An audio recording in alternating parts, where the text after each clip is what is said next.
Hello, good evening, welcome to our front. My name is Raymond Alquat. Tonight, the latest update from that collision that resulted in the blast near Begoso in the western region that we understand many are feared dead in relation with. That particular latest update is what we're starting today's show with. We'll be telling what the police has been saying, what the President of the Republic of Ghana has been saying, what the regional NADMO and the national NADMO has been saying, and what the regional minister, his latest update on this particular situation is what we're giving you on Upfront. Then later on, we'll settle into sports after this break.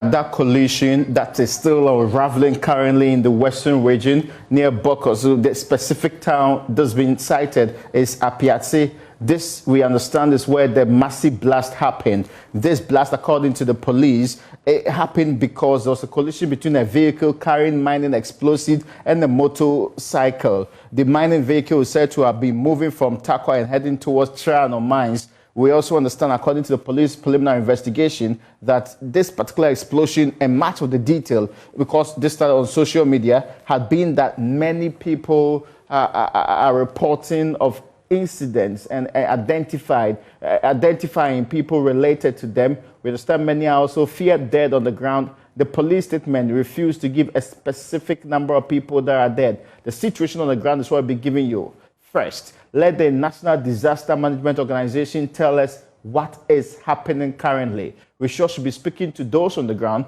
but let's get to the headquarters of the National Disaster Management Organization. Abu Ramadan is a Deputy National Coordinator, and he joins us on the phone now. Sir, you're welcome to our front.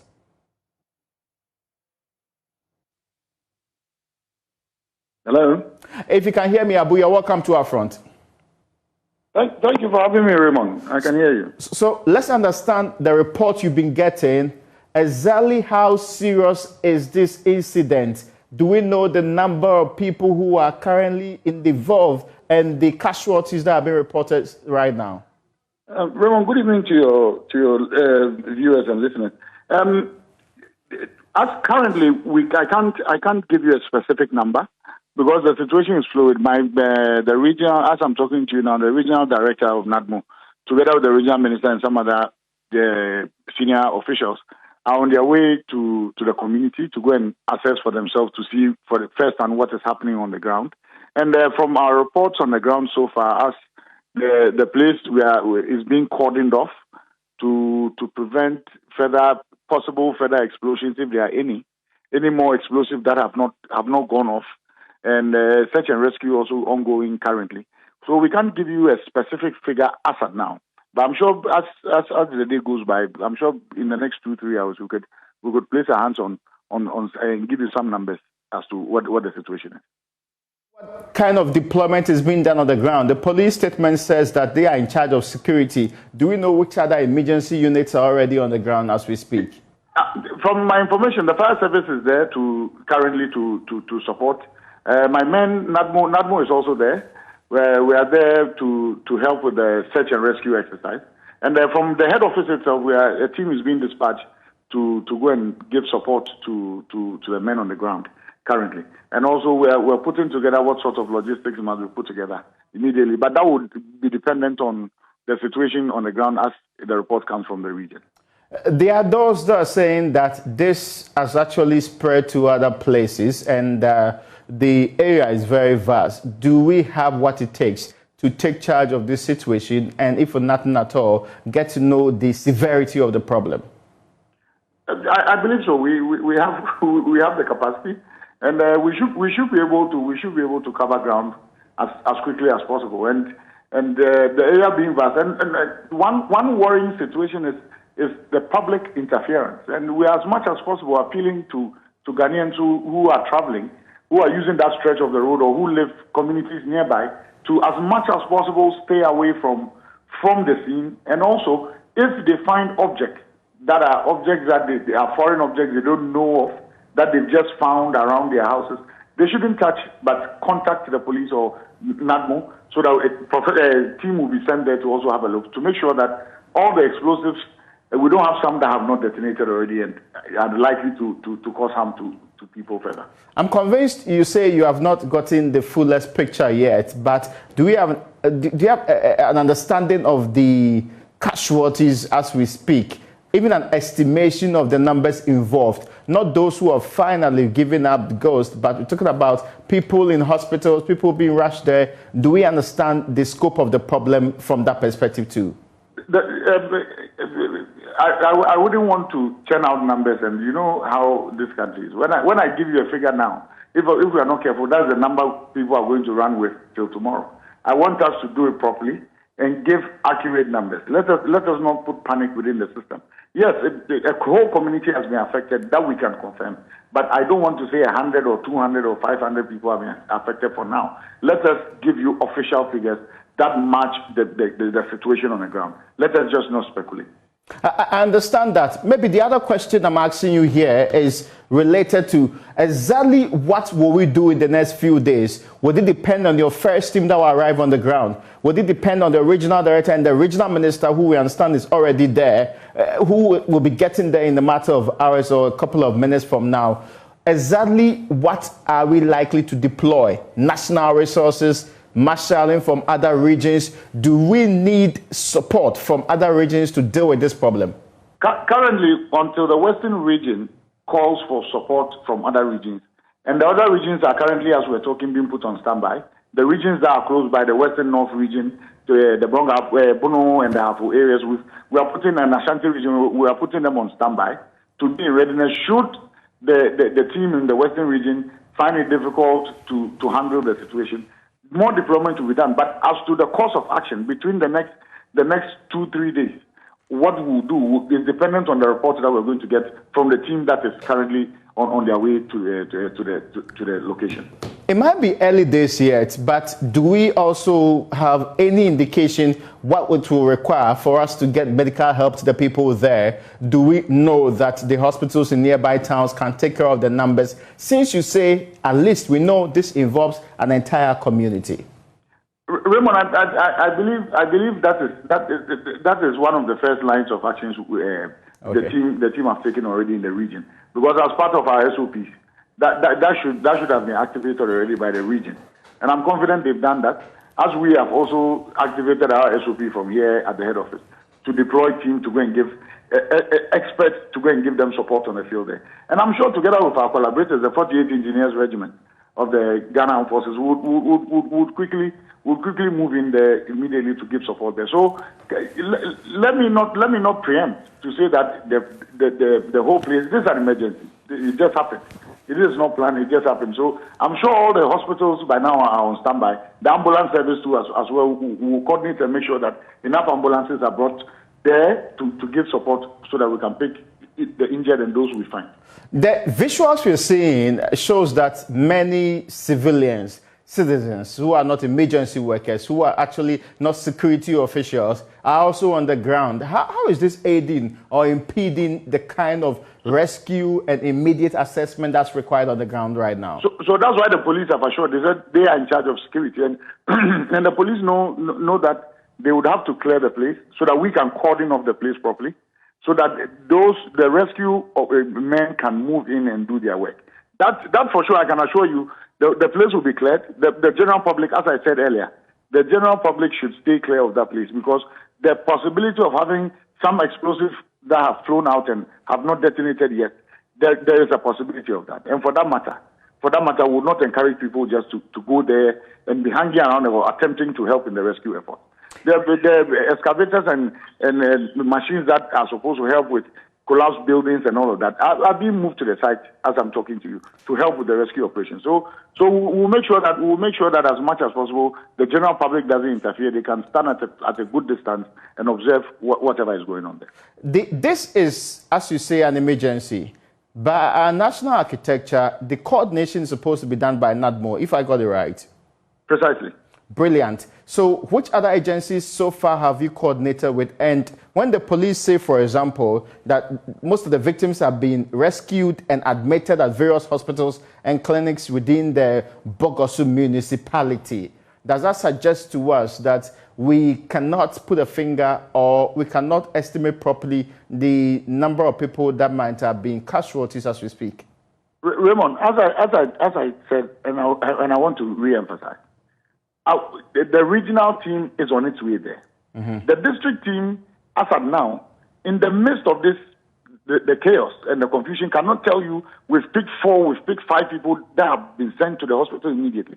But okay, before the regional team arrived, the district would have some SWOT report for it or some data for it to work with. And that data can be close to accurate than the reports the data that they will be giving us from the field immediately in the state of that confusion. So let us give ourselves an hour and a half, maximum 2 hours. Okay. I can get you some good data as to which hospitals have we sent casualties been sent? What even the males and females, children that are involved, we can provide you with all that information if you give us a little more time. There's already talk about the incident that led to this. The police gave us a brighter appreciation of it. According to the police, this happened between a motorbike and also a vehicle carrying explosives. And these explosives are, the vehicle itself was heading towards a mining operation. Is that standard practice? Do we know that that's what really happens on this stretch? We know there are mining concessions and official mining happening there, but is it standard practice to have such vehicles carrying explosives? And when there is an impact of such sort or a collision resulting in the kind of damage and the blast that we have seen on the ground? From what I know, when explosives are being carried about, they are provided with escorts. Normally there are escorts that are provided for them to make sure that they are carried safely. And in some instances, police escorts and even the courier agency that is dispatching the explosives provide their own security to ward off people and notify people of the fact that they are carrying explosives. So in this instance, because it is an explosion, it will be difficult. It will be difficult to know whether they had escorts or not, and whether they didn't have escorts, and for that matter, how come the explosives were being carried in that manner. We will find all of that out as a result of investigation in the next few days, and we will get to the bottom of that. Whether the mining agency that was transporting the explosive to its site, whether it followed the standard practices and procedures that are supposed to follow or not, and for that matter, we'll get to the bottom of it. We'll get to the bottom of it through investigations and going through what really transpired. Appreciably so. It's early days yet. And you talked about evacuation. And I see the police statement also talking about emergency evacuation, which is currently happening. Do we know who is spearheading the activities on the ground, not security-wise, but with the emergency evacuation? Currently, my municipal director, the municipal director for the district is there. Okay. He will be coordinating together with the police and fire service and other agencies, the ambulance service, the agencies that are there. And when the region comes, they will take over the coordination and make sure that it has that regional look, as we are also preparing to go and give them support on the ground. Now, there's one more question about whether everything we need on the ground, we have it. You mentioned ambulance. You mentioned also the fire service and their fire trucks. Do we have enough ambulance to make sure that it helps us with emergency care immediately? Raymond, thanks be to God, and we will say thank you to Mr. President for his vision of providing 275 ambulances to every constituency. So at least the regional pool, the regional ambulance service can draw from all the districts to come in and give support. And it can be done. So Western region can call all its ambulances in to come and give support in this instance. Central region can also do so, which is closer. Western North can also do so. So for provision of ambulance, I'm sure that shouldn't be a headache at this stage, because every district has an ambulance as we speak. And those ambulances are coordinated by the ambulance service, and they can recall them for this particular exercise. I don't think that should be a problem. Abu, I would like to leave it here. I'm sure when the regional minister and your regional director arrives on the ground, we should pick this up and continue with the conversation. But for now, I'm very grateful for joining us with some update on what's happening there. Thank you for having me. So is that the blast that actually resulted in some difficulty in that town? Apiati is the name of the town. This is near Begoso, and this particular incident also happened in the Western region. We understand that already there's a team on the ground, as the Deputy National Director General of the NADMO has been telling us.